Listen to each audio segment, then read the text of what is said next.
Episode 55U.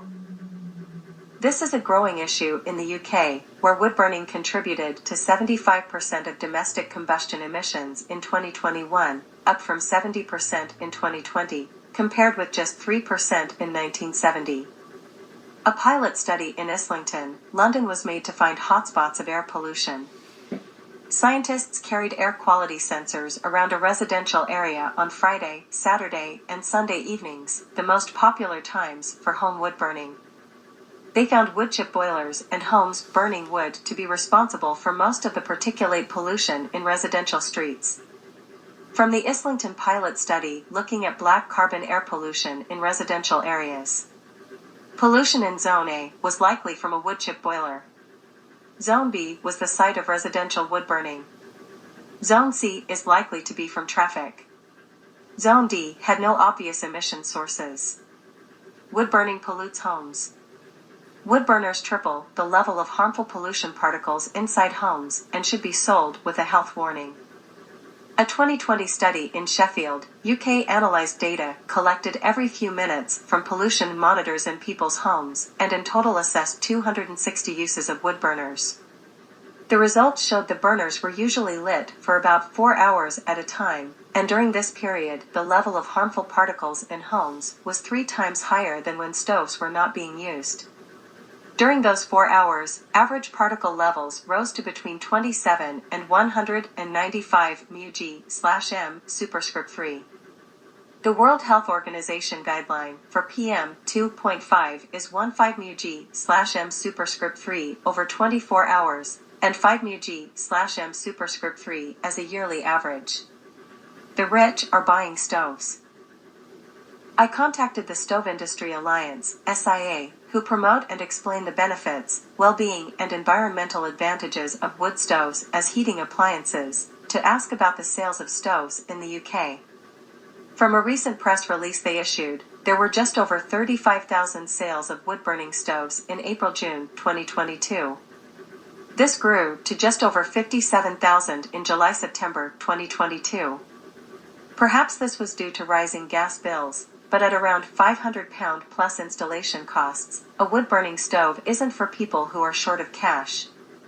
The rise in wood-burning stove purchases are in affluent households who have alternative sources of heating. The government reported open fires account for 24% of PM2.5 emissions from the domestic combustion sector, with wood-burning stoves accounting for 76%.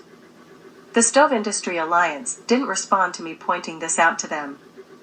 No surprises there, as they represent sales of approximately 75 to 80% of the UK stove market. Homestyle magazines and renovation programs targeted at the most wealthy often show beautifully decorated homes with a wood fire. The richest burn the most wood, the poorest suffer the worst air pollution. A 2020 report produced for the UK government providing results from a face-to-face survey of 46,000 people across the UK found that almost half of all indoor burners, 46%, were from the highest AB social grades. It also showed a breakdown of why people burn wood. The greatest reason was socializing and creating a homely atmosphere. It is a lifestyle choice for this affluent and largely English segment who burn least and could be persuaded to burn less or differently. It stated of those who burned indoors, 21% reported household incomes of over £50,000 per year. Almost all indoor burners lived in a house, 98%, rather than a flat or maisonette, and almost all indoor burners classified themselves as white, 97%. Only 3% found it very difficult to pay for their energy costs. The UK government uses the minority to avoid bans. The UK government's 25-year environmental improvement plan released in January 2023 stated, "We are not considering a ban on domestic burning in England." The UK government recognizes solid fuel burning as a primary source for heating, hot water, and cooking. In January 2021, experts at Asthma UK and the British Lung Foundation asked people to use wood burners only if they had no alternative source of heat. The UK government also states that wood-burning stoves, for a minority, may be the sole heat source. Rather than supporting this minority of homes with insulation and heat pumps, the UK government chose to use them as an excuse to allow the affluent areas to keep polluting their neighbourhoods. Emissions from wood burners result in almost £1 billion in health costs a year and are responsible for nearly half the cancer risk caused by urban air pollution. Imagine how this financial cost and health burden could be reduced if the government helped those reliant on burning wood to insulate and heat their home in a cleaner way. The UK government's own reports show that the South East has the highest concentration of households that burn wood in England, and that they are the most well-connected region of England to gas heating. The South East region contains the greatest number of Tory voters of all regions in England.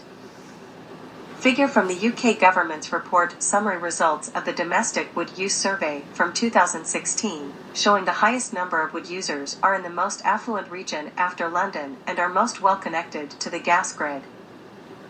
Most people want wood-burning bans. Most in support, Londoners, and people across the UK over 75 years old. Least in support, people in Scotland and Wales, who are less well connected to the gas network. From a report in February 2023 by The Guardian.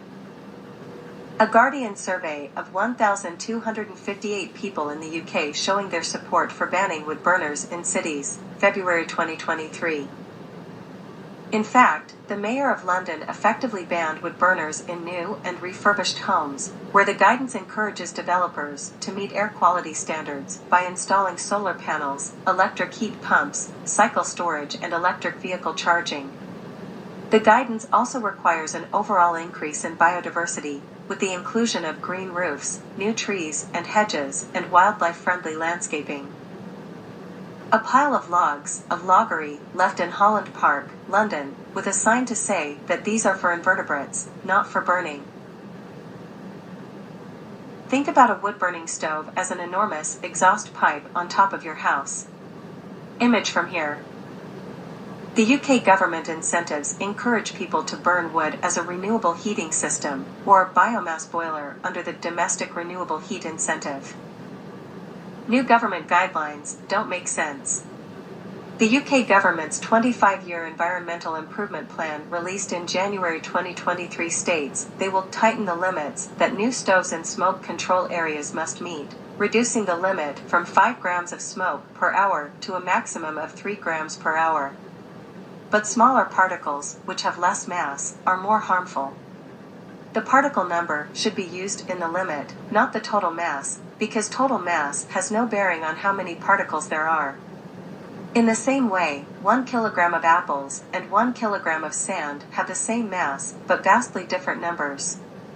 A back-of-the-envelope calculation, 3g of smoke particles that are 2.5 microns equals 3,400 billion particles. 3g of smoke particles that are 10 microns equals 53 billion particles. Additionally, enforcing such a limit would be incredibly difficult. English councils have issued only 17 fines over 6 years, despite more than 18,000 complaints, as it is difficult and expensive to prove guilt and then take people to court.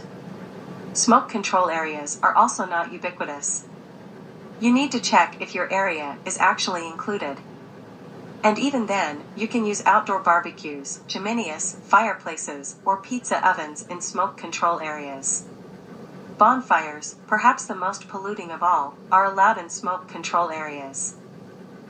Smoke-controlled areas, in blue, make up 11.9% of England, where people and businesses must not, emit a substantial amount of smoke from a chimney, and, the second, buy or sell unauthorized fuel for use in a smoke control area unless it's used in an exempt appliance. Emit a substantial amount of smoke from a chimney, buy or sell unauthorized fuel for use in a smoke control area unless it's used in an exempt appliance, appliances which are approved for use in smoke control areas.